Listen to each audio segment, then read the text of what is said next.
নমস্কার বন্ধু, আমরা এই চ্যানেলের পক্ষ থেকে অনেক দিনই বলেছিলাম যে আবেদন নিবেদন নীতি কিন্তু বহুদিন ধরেই চলছে, এবং সেই আবেদন নীতির ডাকে যে রাজ্য সরকার সাড়া দেয়নি সেটা কিন্তু বোঝা গেছে বহুদিন আগে। সবারই হচ্ছে কিন্তু এই ধরনের শিক্ষকদের হচ্ছে না, কারণ এটা বৃহৎ অঙ্কের একটা শিক্ষক রয়েছে এবং বড় অঙ্কের একটা টাকার প্রয়োজন হবে। তাই রাজ্য সরকার কিন্তু মানে সহজে এই বিষয়টাকে, অর্থাৎ এটাকে এই ধরনের শিক্ষকদের যে সার্বিক ডেভেলপমেন্ট করবে সেটা কিন্তু ভাবতে পারছে না। তার উপরে কিন্তু এই ৬টি যে উপনির্বাচন হলো, সম্ভবত উপনির্বাচনগুলিতে রাজ্য সরকারেরই জয় হয়, যে সরকার ক্ষমতায় থাকে। তো সেখানে বিপুল পরিমাণে জয় হয়েছে, তবে অনেকেই ভাবছিলেন যে হয়তো একটা বড় ধাক্কা পেতে পারে, কারণ এই যে আর্যিকর কাণ্ড নিয়ে ঘটনা হয়েছে সেই ঘটনার ফলে কিন্তু একটা ধাক্কা হতে পারে। কিন্তু গ্রামগঞ্জের মহিলারা এটা বলার মানে অপেক্ষা রাখে না যে তারা কিন্তু ১,০০০ টাকা করে পাচ্ছে, এবং এই টাকাটা অনেক মহিলার কাছে কিন্তু খুব গুরুত্বপূর্ণ। তাই তারা এই ধরনের সরকারের পক্ষে কি হচ্ছে না হচ্ছে, কোথায় কী হচ্ছে এত খোঁজ খবর নেই। তিনি ডাইরেক্ট সুবিধা পাচ্ছেন, ভোটটা দিচ্ছেন।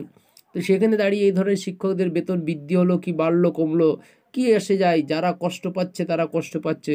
একটা লেবার সারাদিন কাজ করতে গেলে ৭০০-৮০০ টাকা ১,০০০ টাকা নিয়ে বাড়ি ফিরছে, অথচ সেখানে দাঁড়িয়ে এই ধরনের শিক্ষকদের যে জটিল যন্ত্রণার মধ্যে তারা মানে না মরে বেঁচে আছে এরকম অবস্থা, সেই অবস্থার কিন্তু খোঁজ কারো কাছে নেই, এবং খোঁজ থাকলেও এগুলো কিন্তু আমল পাচ্ছে না।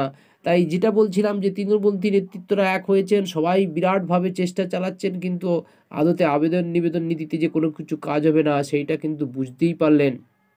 কারণ বর্তমানে তৃণমূলপন্থী নেতৃত্বরা বলতে শুরু করেছেন যে যদি ৫ তারিখের মধ্যে, অর্থাৎ ৫ই ডিসেম্বরের মধ্যে যদি বেতন বৃদ্ধি না হয় তাহলে কিন্তু আন্দোলন করতে হবে। অর্থাৎ সেই আন্দোলনকে আদৌ তারা নামবেন? অর্থাৎ রবিনবাবু কখনো আন্দোলনে নামবেন তৃণমূল থেকে, তার তো পদ চলে যাবে, এমনটাই কিন্তু অনেকেই বলছেন।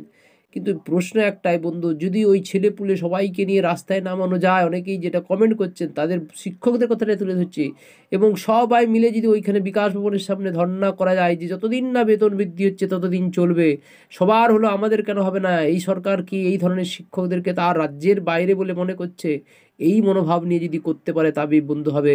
অনেকে আমাদের চ্যানেলকে বলছেন আপনি একটু চুপ করে থাকুন। বন্ধু, আমি চুপ করেই ছিলাম, ৬ মাস কিছু বলিনি। তাই আমরা তো জানি যে এই চ্যানেলের মাধ্যমেই কিন্তু আন্দোলন একদিন নামানো হয়েছিল, এবং হাজার হাজার শিক্ষকরা আন্দোলন করেছিল, সেইগুলো প্রচার করেছিলাম, এবং সেখানে হাজার হাজার মানুষ ছুটে এসেছিল।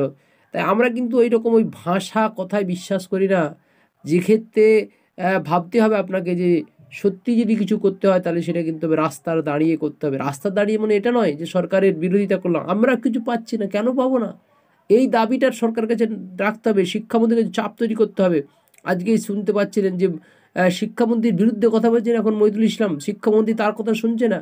তাহলে বন্ধু দেখতে পাচ্ছেন যে কোথায় কি হবে। অর্থাৎ আদতে এই ধরনের শিক্ষকদের কিন্তু চূড়ান্ত সমস্যার মধ্যে রয়েছে। রাজ্যের পার্শ্ব শিক্ষক, এসএসকে মেসকে চুক্তিভিত্তিক শিক্ষক, যদি ২,০০০ টাকা বাড়ে সকলের বাড়বে বন্ধু। তাই ঐক্যবদ্ধ হতে হবে, এখনও সময় আছে। রাজ্যের পার্শ্ব শিক্ষক, এসএসকে মেসকে এই ধরনের শিক্ষকদের ঐক্যবদ্ধ হতে হবে এবং রাস্তায় নামতে হবে, এবং সেটা কিন্তু লাগাতার কর্মসূচি নিতে হবে।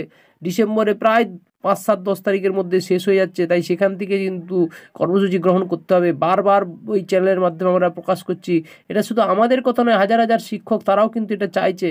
তাই বন্ধু, বিষয়টিকে আপনারা কীভাবে দেখছেন? যে নেতৃত্বরা কিন্তু বলছেন যে বেতন বৃদ্ধির কিন্তু কোনো রকম সবুজ সংকেত নেই, কোনো রকম কিছু আশা ভরসা কিছু নেই, তারপরেও দাঁড়িয়ে কিন্তু এখানে অনেকেই চুপচাপ রয়েছেন। দেখবেন কবে কত নভেম্বর পেরিয়ে যাবে, কত ডিসেম্বর পেরিয়ে যাবে, আলোচনার টেবিল আর টেবিল, কিন্তু সেই টেবিলে কোনো কাজ, কারণ এই ধরনের নেতাদের কোনো গুরুত্ব নেই। তারা এই মুখ্যমন্ত্রী অভিষেক বন্দ্যোপাধ্যায়ের কাছে কোনো রকমই তারা মানে পৌঁছাতো দূরের কথা, তাদের কথা কোনো গ্রাহ্য নিয়ে হয় না। তাই বন্ধু, সময় থাকতে এখনও সময়টা বুঝে নেন। হাজার হাজার শিক্ষকরা তারা কিন্তু অসহায় অবস্থা রয়েছে, নেতৃত্বরা আগে আসুন, ঐক্যবদ্ধ হন, ঐক্যটা ভাঙবেন না, ঐক্যভাবেই কিন্তু নামতে হবে, কোনো রাজনীতি নয়।